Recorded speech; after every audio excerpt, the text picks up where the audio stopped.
రాష్ట్రంలో 4-5 రోజులుగా తిరుపతి లడ్డులో కల్తీ జరగలేదని సిబిఐ సిట్ ఇన్వెస్టిగేషన్ లో తేలిన తర్వాత వాళ్ళు 600 పేజీలతో నివేదికను కోర్టుకు సమర్పించడం జరిగింది.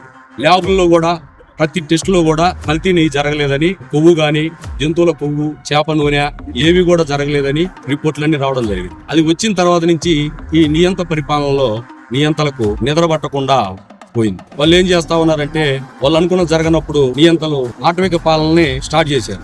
ఈ రాష్ట్రంలో జంగిల్ రాజ్ పరిపాలన జరుగుతా ఉంది.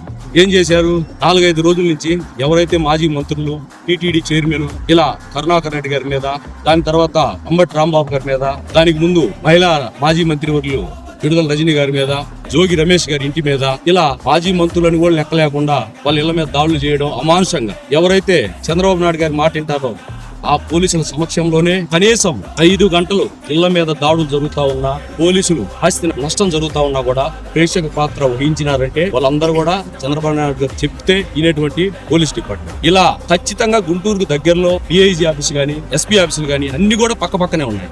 ఇంత దారుణంగా 5-6 గంటలు కూడా ఇళ్లలో నుంచి బయటికి రానియకుండా ఇంటి మొత్తాన్ని పెట్రోల్ బాంబులతో గందరగోళాలు చేస్తా ఉన్నా కూడా శాంతి భద్రతను కంట్రోల్ చేయకుండా పోయినటువంటి ప్రభుత్వం ఈ కూటమి ప్రభుత్వం.